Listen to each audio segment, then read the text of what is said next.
Fue en esta casa de Nuevo Vedado, en La Habana, donde Ernesto Che Guevara se fotografió públicamente por última vez con toda su familia antes de partir de Cuba en 1965. Aquí vivió su familia hasta la década de 1980, cuando a solicitud de su esposa Aleida March, la vivienda se convirtió en sede del archivo personal de Ernesto Che Guevara. Aleida, que trabajábamos juntos en un centro de investigaciones, me propone ordenar la papelería del Che que ella tenía durante muchos años guardada. Ese es el inicio, y digo que es una aventura porque prácticamente estábamos las dos tiradas en el piso tratando de conformar la papelería con un orden y una sistematicidad. Existía todo un conjunto de documentos inéditos que nos permitieron después ordenar no solo la papelería, sino también definir los objetivos centrales del futuro centro de estudio. Desde entonces, los manuscritos originales de Ernesto Che Guevara han sido organizados, clasificados, transcritos y muchos de ellos publicados. Para mí, en esta aventura que inicié, no voy a negar que fue un impacto tremendo el que yo sentí cuando abría libretas, cuadernos del joven Ernesto, que el Che quería anotar todo lo que veía,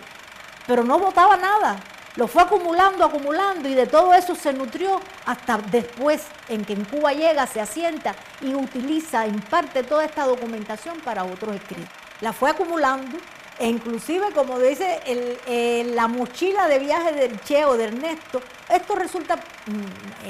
asombroso, de cómo cuando llegaba a cualquier país o pueblo, no solo sentía la necesidad de ver las condiciones sociopolíticas del país, de intimar con la población, sino también seguía estudiando,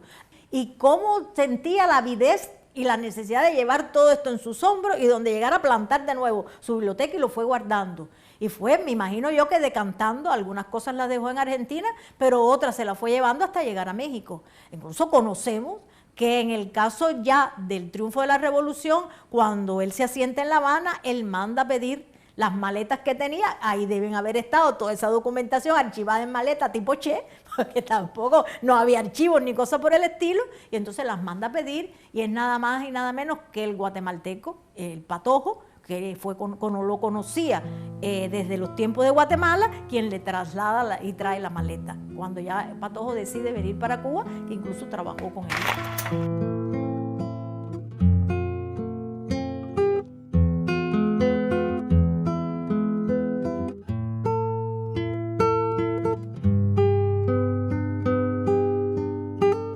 No era un propósito inicial del centro o del archivo ser un museo. Eso fue definido por Aleida, incluso aceptado por el propio Fidel, para conformar posteriormente un centro de estudio. E inclusive actualmente, aunque todavía queda mucho por hacer, nosotros lo que tenemos museable o como propuesta de museo es la oficina de trabajo del Che, que está en los altos de la casa.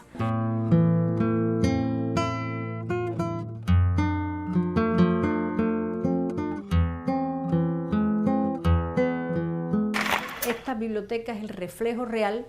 de lo leído y estudiado por el Che estando en Cuba. Inclusive hay libros que le pertenecen a épocas anteriores, pero que creo que es una muestra viva de cómo él logró el ordenamiento de lecturas que le permitieron una mayor profundidad en sus reflexiones filosóficas, económicas, políticas y de otras materias, y también de la historia de Cuba. No es una biblioteca para nada muerta, es una biblioteca de una persona que estudia permanentemente y que conforma el contenido de la biblioteca la base esencial de parte de su pensamiento. Las obras completas de Lenin, pero por acá están todas las obras esenciales de Mary Engels. Estos papeles que ustedes ven aquí son las marcas personales del Che, donde él ponía conceptos que le interesaban resaltar y que después los incorporaba a los artículos o los escritos que él hacía. En la figura de Stalin también le interesaba en aras de tener información y de conocer de primera mano lo que estaba ocurriendo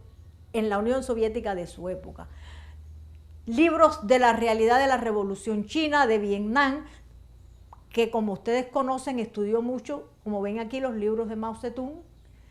otros para acá de historia de la URSS, toda una serie de cosas que lo ubican en el contexto de su época. Libros de economía, ensayos sobre la realidad latinoamericana, libros que tenían que ver sobre la realidad o interpretaciones de autores de época sobre la Revolución Cubana, y por acá arriba, como ustedes se percatarán, están las obras completas de Martí. Libros de ciencia,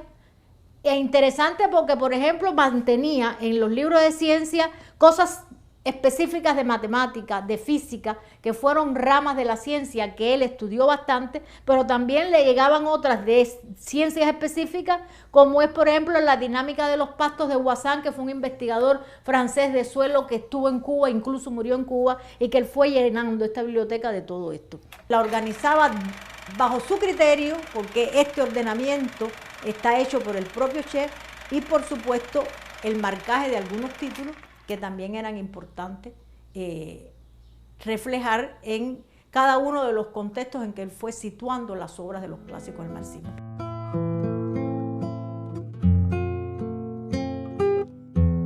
Poco tiempo después, la propia Aleida March sugirió a Fidel Castro convertir el archivo personal en un centro encargado de estudiar la vida y la obra del Che con rigor histórico y científico. Ya cuando nos enfrentamos a esta obra y que empezamos a clasificar, sabíamos que cabía la posibilidad real, sin especulación, sin sentirnos de un modo obligado, a crear un centro de estudio para, justamente como es, valorar, estudiar, investigar y profundizar en la vida y en la obra del Che. Y bueno, a partir de ahí empezó a surgir la idea de no solo ser un archivo, con esa gran documentación y con esa información, ordenar por temas las posibles investigaciones que se pudieran hacer de la obra del Che y por supuesto de su vida. También tenemos un trabajo de extensión comunitaria y hemos tenido mucho cuidado con la instrumentación de talleres junto con la escuela que tenemos muy próxima de Héroes de Bolivia, donde además hemos definido talleres que tuvieran que ver con gustos o preocupaciones del adolescente, del joven Ernesto o de por vida. Ahora sí, la historia tendrá que contar con los pobres de América, con los explotados y vilipendiados de América Latina, que han decidido empezar a escribir ellos mismos para siempre su historia. Y esa ola de estremecido rencor, de justicia reclamada, de derecho pisoteado que se empieza a levantar por entre las tierras de Latinoamérica, esa ola ya no parará más. Esa ola irá creciendo cada día que pase, porque esa ola la forman los mayoritarios en todos los aspectos, los que acumulan con su trabajo las riquezas, crean los valores, hacen andar las ruedas de la historia y que ahora despiertan del largo sueño embrutecedor a que los sometieron. Porque esta gran humanidad ha dicho basta y ha echado a andar. Dentro de la carrera justo acababa de terminar el curso de diseño editorial. Acá en el centro me dijeron que sí, que bueno, me daban la oportunidad si me interesaba de realizar el diseño de este anuario. Y yo dije que sí, por supuesto me interesaba. Y así comencé la idea del anuario, la revista Paradigma, que fue el nombre que el Centro de Estudios halló a bien ponerle. El trabajo editorial sobre todo es bastante amplio y no solo porque te dedicas a la corrección, sino porque te dedicas a la divulgación de un pensamiento que realmente hoy es muy necesario. Y bueno, el trabajo con los niños siempre también te devuelve muchas experiencias y mucho conocimiento, porque es una nueva manera, que no es solo la publicación de un texto científico, de divulgar la vida y el quehacer de un hombre que realmente es un ejemplo necesario para las nuevas generaciones y para las actuales. Mientras uno está en ese proceso de aprendizaje de quién era él y cuáles eran sus valores, va uno replanteándose cuáles son los valores propios y cuáles son los valores en general que desea o que cree que debe tener la población, el entorno, el contexto en el que uno vive. Hacia el año 2010, el Centro de Estudios Ernesto Che Guevara comenzó a dar los primeros pasos para incluir la colección documental Vida y Obra de Ernesto Che Guevara en el Registro Mundial de la Memoria del Mundo, un programa de la UNESCO que intenta preservar y difundir los fondos documentales más importantes que existen y son expresión de la cultura de los pueblos.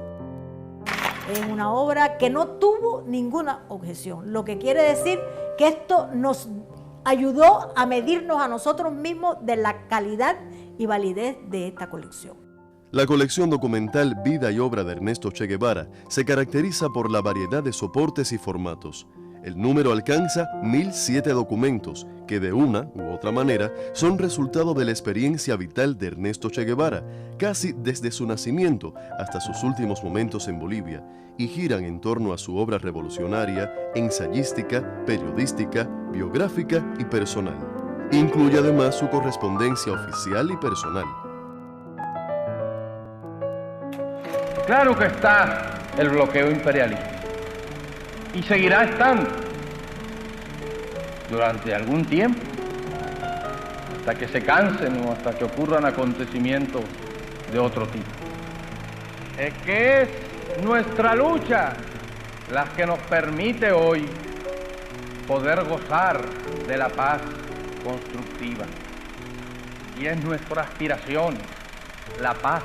máxima, la paz completa, la paz de todos los pueblos que hayan dejado ya el sistema de explotación y hayan pasado a etapas superiores de la sociedad.